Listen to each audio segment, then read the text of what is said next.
Assalamualaikum warahmatullahi wabarakatuh. Waalaikumsalam warahmatullahi wabarakatuh.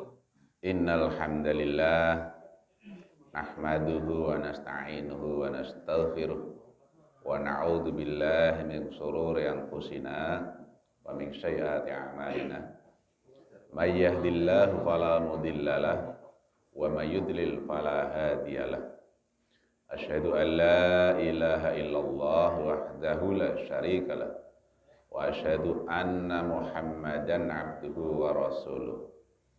Allahumma salli wa sallim ala sayyidina Muhammad wa ala alihi wa ashabihi wa man tabi'ahum bi ihsanin ila yaumiddin, amma ba'du.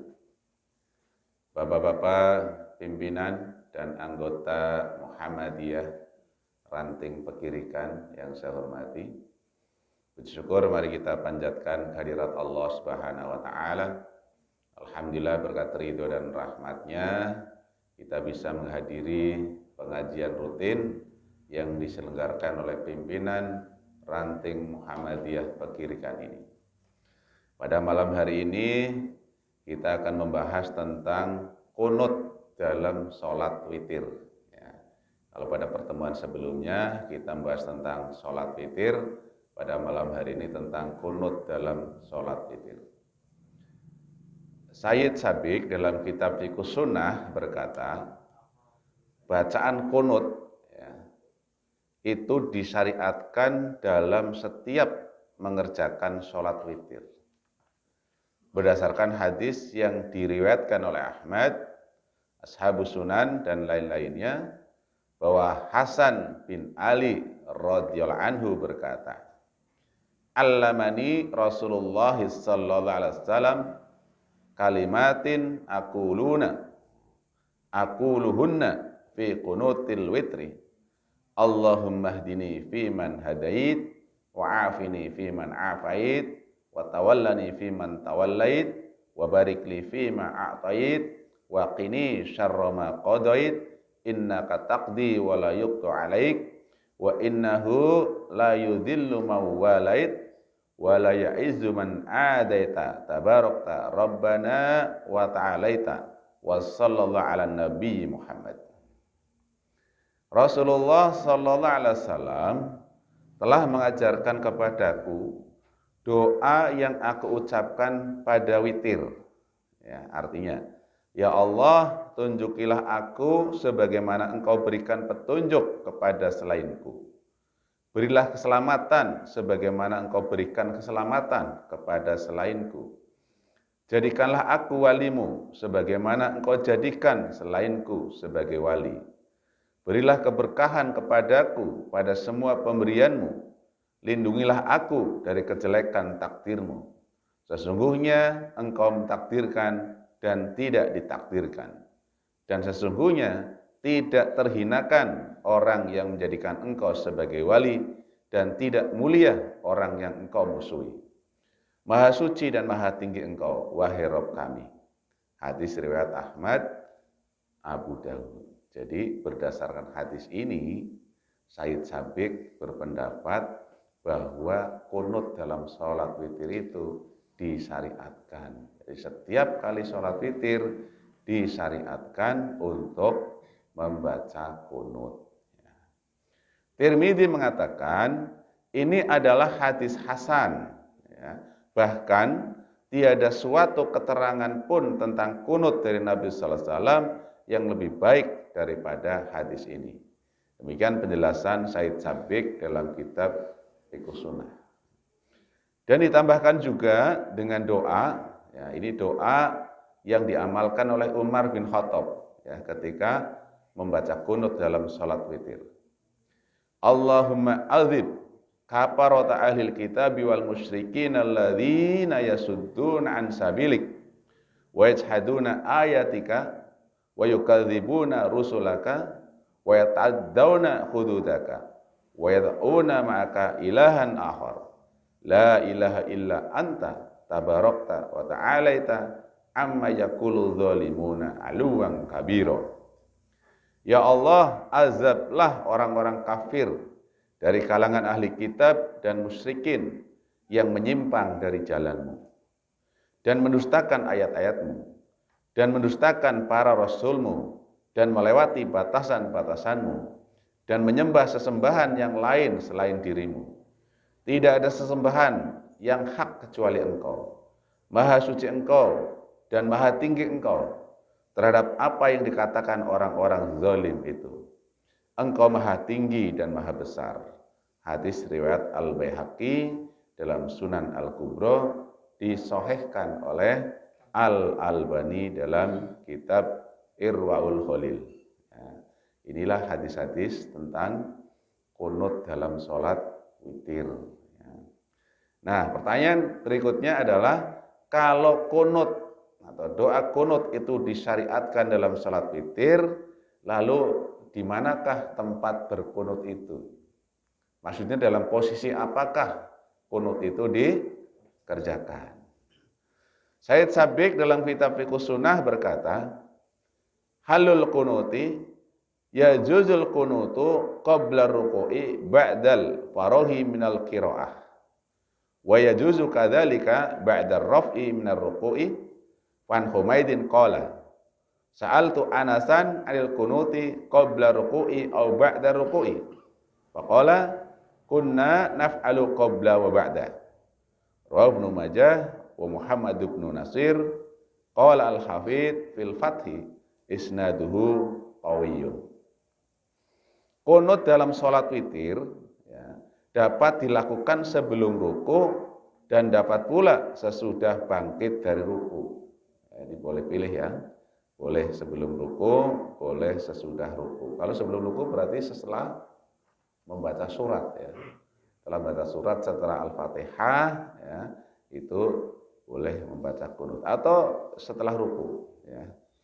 Humaid berkata, sa'altu Anasan 'anil kunuti qabla ruku'i aw ba'da ruku'i. Faqala kunna naf'alu qabla wa ba'da. Aku bertanya kepada Anas tentang kunut, apakah ia sebelum ruku atau sesudahnya? Ia pun menjawab, kebiasaan kami membacanya sebelum atau sesudah ruku. Hadis riwayat Ibnu Majah. Inilah dalil yang dijadikan dalil oleh Said Sabiq bahwa kunut dalam sholat witir itu boleh dilakukan sebelum ruku atau sesudah ruku. Al-Hafidz berkata dalam kitab Al-Fath, sanad hadis ini kuat. Nah, seperti yang selalu saya ingatkan, bahwa hadis ini kuat dan tidaknya tergantung menurut siapa. Kalau tadi di atas ya, hadis tentang doa kunut tadi, hadis riwayat Al-Baihaqi itu dalam kitab Sunan Al-Kubra sahih menurut Al-Albani ya. Kalau ini ya, hadis ini adalah kuat atau sahih menurut Al-Hafidz dalam kitab Al-Fath. Al-Hafidz adalah julukan untuk Ibnu Hajar Al-Asqalani. Jadi Ibnu Hajar Al-Asqalani ini adalah seorang ulama yang bergelar Al-Hafidz ya. Al-Hafidz itu apa ya Pak ya dulu ya? Ulama yang hafal ratusan ribu hadis. Ya, itu Al-Hafidz. Padahal yang mendapat gelar Al-Hafidz tidak hanya Ibnu Hajar. Al-Hafidz Ibnu Katsir, Al-Hafidz Ibnul Qayyim, Al-Hafidz As-Suyuti, dan Al-Hafidz yang lain. Tapi yang paling populer, yang paling terkenal adalah Al-Hafidz Ibnu Hajar.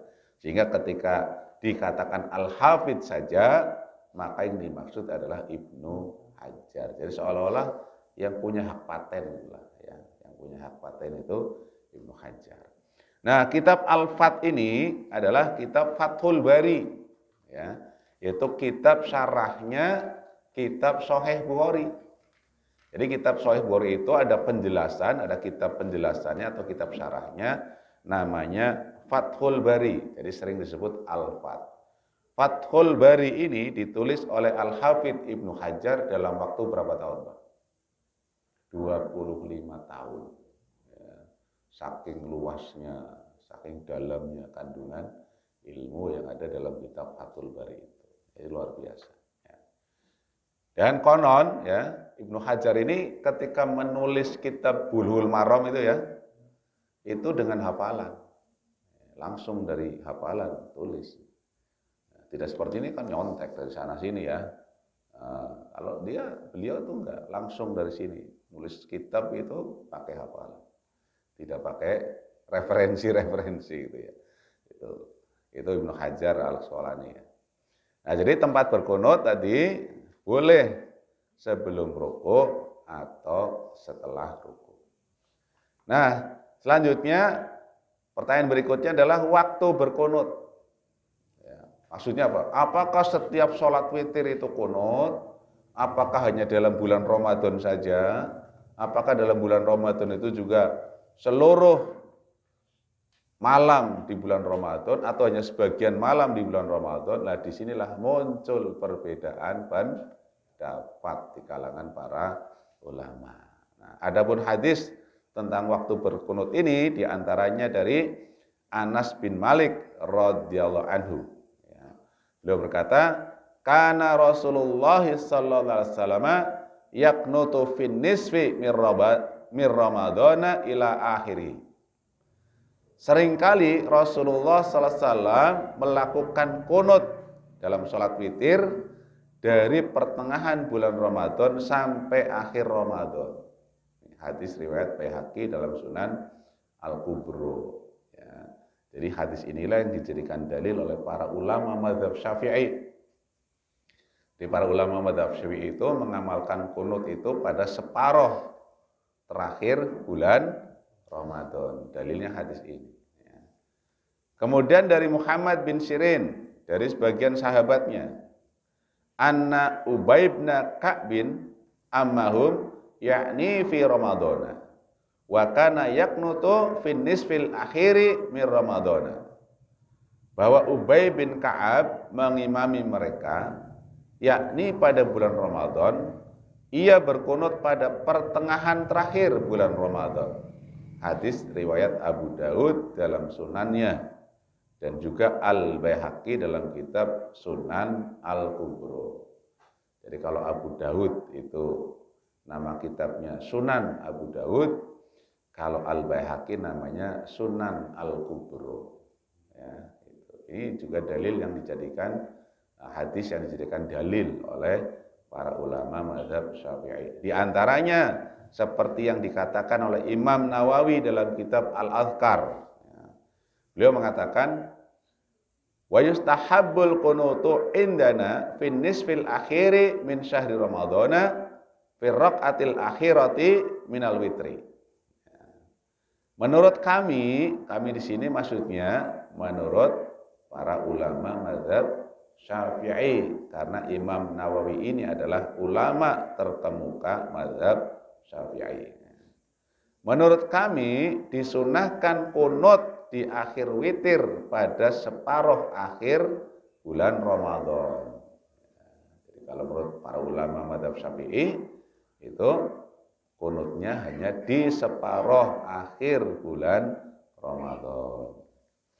Walana wajhun anna yaqnutu fiha fi jam'i syahri Ramadan. Ya. Ada juga dari kalangan kami atau Syafi'iyah yang berpendapat disunahkan kunut di sepanjang Ramadan. Jadi di dalam mazhab Syafi'i sendiri terjadi perbedaan pendapat.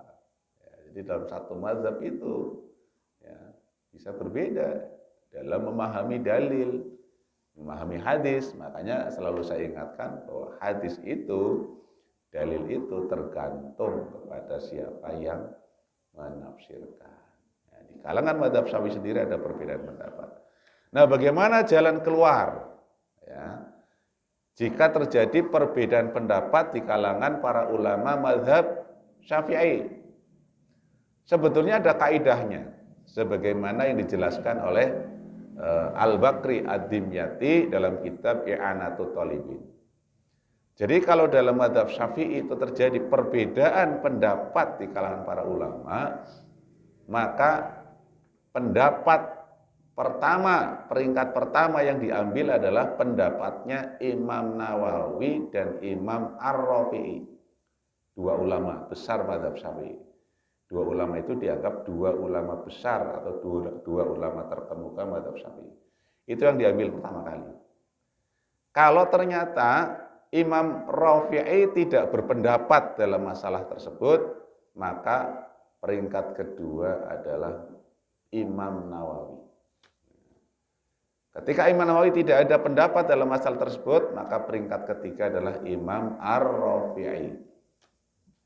Kalau Imam Nawawi, Imam Ar-Rafi'i tidak berpendapat dalam masalah tersebut, maka peringkat berikutnya, peringkat keempat adalah mayoritas ulama mazhab Syafi'i. Jadi satu orang Imam Nawawi itu pendapatnya lebih kuat daripada pendapat mayoritas mazhab Syafi'i. Dengan kata lain, maka bisa disimpulkan bahwa karena ini dikatakan oleh Imam Nawawi, maka pendapat Imam Nawawi lah yang terkuat di kalangan para ulama mazhab Syafi'i, yaitu di separuh akhir bulan Ramadan. Ya. Namun beliau juga mengutip pendapat ulama yang lain. Wa wajhu salisun fi jami'is sanati wa huwa madhabu Abi Hanifata wal ma'rufu min madhabina wal awalu. Ya. Kemudian ada pula yang berpendapat bahwa disunahkan qunut di seluruh sholat sunnah. Maksudnya di seluruh sholat witir. Setiap sholat witir itu disyariatkan untuk berqunut. Ini pendapatnya siapa? Abu Hanifah.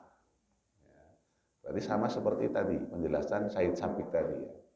Jadi Abu Hanifah itu berpendapat bahwa qunut dalam sholat witir itu dikerjakan di setiap kali sholat witir. Namun di sini Imam Nawawi menegaskan wal ma'rufu min madhabina wal awalu. Namun yang baik menurut mazhab kami adalah model yang pertama atau pendapat yang pertama. Itu apa Pak? Qunut pada separuh akhir bulan Ramadan. Jadi di sini Imam Nawawi menjelaskan beberapa pendapat, tapi beliau mengambil satu pendapat yang terkuat menurut beliau, yaitu qunut pada separuh akhir bulan Ramadan.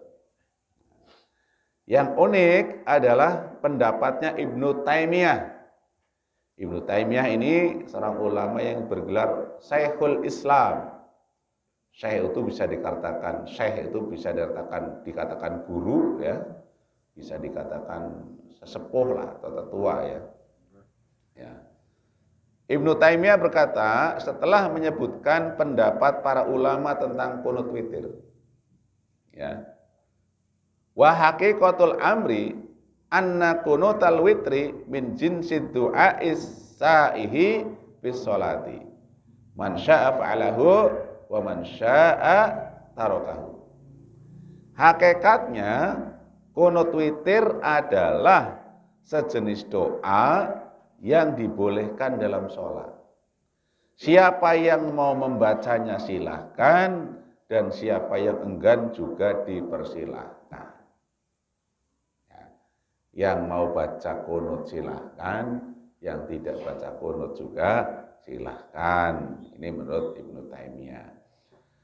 Kama yukhayyarur rajulu ayyutira bisalasin aw khamsin aw sab'in wa kama yukhayyaru idza aw tara bisalasin insya'a fasala wa insya'a wasala. Sebagaimana dalam salat witir, seseorang boleh memilih 3, 5, atau 7 rakaat semau dia. Ya. Begitu pula ketika ia melakukan witir 3 rakaat, maka dia boleh melaksanakan dengan 2 rakaat salam atau 1 rakaat salam. Boleh, panjenengan milih ya.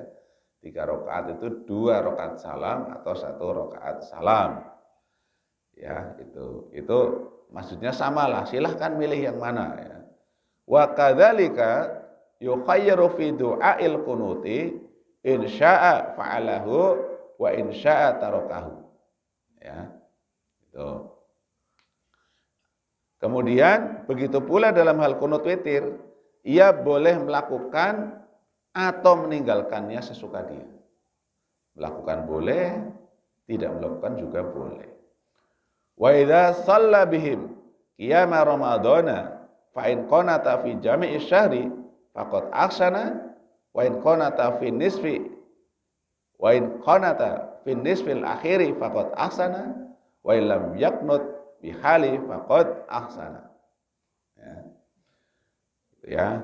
Di bulan Ramadan jika ia membaca kunut witir pada keseluruhan bulan Ramadan, maka itu sangat baik. Jika ia berkunut di separuh akhir bulan Ramadan, itu pun baik. Jika ia tidak berkunut juga baik. Itu ya, netral. Ibnu Taimiyah ya, dalam kitab Majmu' Fatawa. Jadi nggak usah geger, yang mau kunut silakan, yang tidak kunut juga silakan. Ya, yang mau kunut setiap saat boleh, silakan.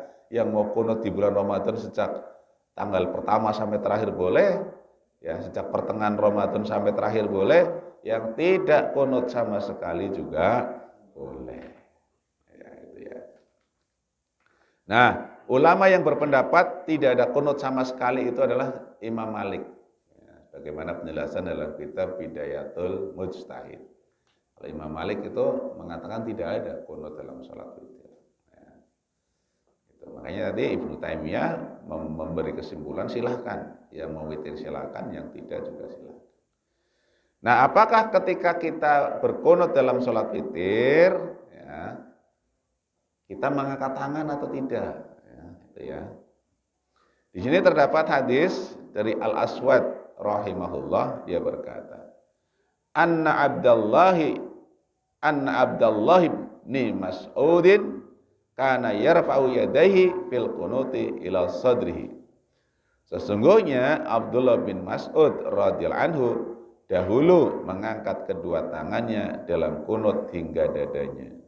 Hadis riwayat Al-Marwazi dalam Mukhtasar kitab Al-Witir. Berdasarkan hadis ini, para ulama yang tadi mensyariatkan kunut, maka mereka melakukannya dengan mengangkat kedua tangan. Bagi yang tidak melakukan, mengangkat tangan apa enggak? Ya enggak usah.